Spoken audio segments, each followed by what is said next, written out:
Peggy 16.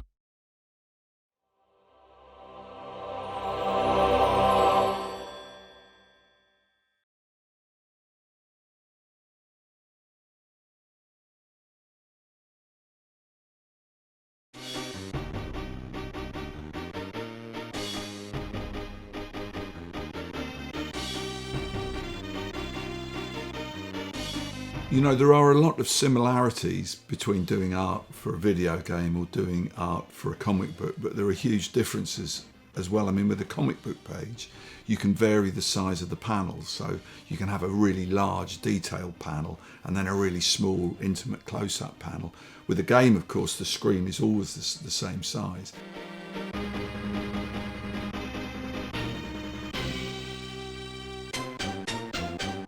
One of the things I did back in the early 90s when we were creating the game was to produce a short comic book. I think it's like an 8-page story, which is designed to be read before you play the game. It basically sets the background for Foster and his world and how he came to be and how he was adopted by the Aborigines, how he got his name.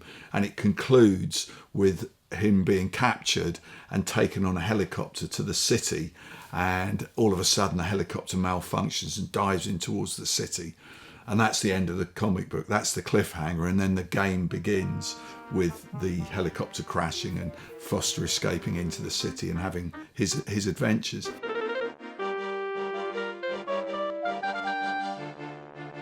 One of the aspects of Watchmen that I'd really enjoyed, and the other things I'd done, was this world building thing of coming up with a world that looked coherent, that could be seen from a number of angles, and you would never fall out of that world of characters that remain consistent from picture to picture. At this stage, we pass queries and notes backwards and forwards. This has got a seesaw. This was the seesaw that was going to dunk the dog in the lake, which I know is a favourite moment for a lot of the people who played the game. But I wrote at the side, Chaz, this was Charles, Chaz, I still don't quite get the seesaw gimmick. Can I have a drawing, please? So Charles must have given me a drawing, because I then came up with this, where I've resolved what happens with the seesaw, and you put the dog on one end and you drop the bricks on the other, and the dog gets catapulted into the lake, much to everybody's amusement. And here's an even more finished version of it, where we've got an incredible tripod arrangement that again makes this whole dog chucking thing feasible. So these are the kind of things you spend hours and hours worrying about and setting out and making them work, not only functionally but also so they're reasonably attractive and understandable to look at. What was that splashing noise? Where has Spunky gone? Before I did the finished comic book artwork, I thumbnailed the whole thing out on one sheet. And there are some changes between this and the finished published version, but this is basically that comic book describing what's happening in bits of dialogue. And again, trying to make everything work to give the information, but also to make sure that the drawings were quite attractive. And again, if you're going to draw new characters, you have to design them, and these are the original pencil designs for the security boss, the bad guy, who looks quite sinister, I think, and then Foster's Aboriginal stepdad,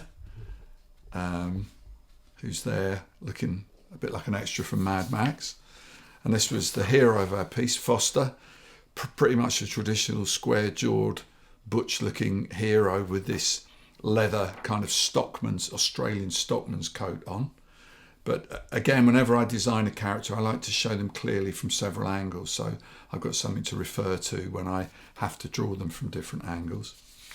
And finally, something that I came across while we were looking through the archives was this sheet of character studies I did. Now, all the characters in the game only appear as tiny little pixelated figures, but I wanted to have an idea of what they really look like. So here's Reich, the baddie, and Lamb, and other ne'er-do-well, and various friends and acquaintances of Foster's, just to make the characters sort of live in my mind as I came to do the game artwork. So as you can see, we've got lots and lots of these, which I've kept because I knew they'd come in handy one day for such an occasion as this. So I hope you've enjoyed looking at them.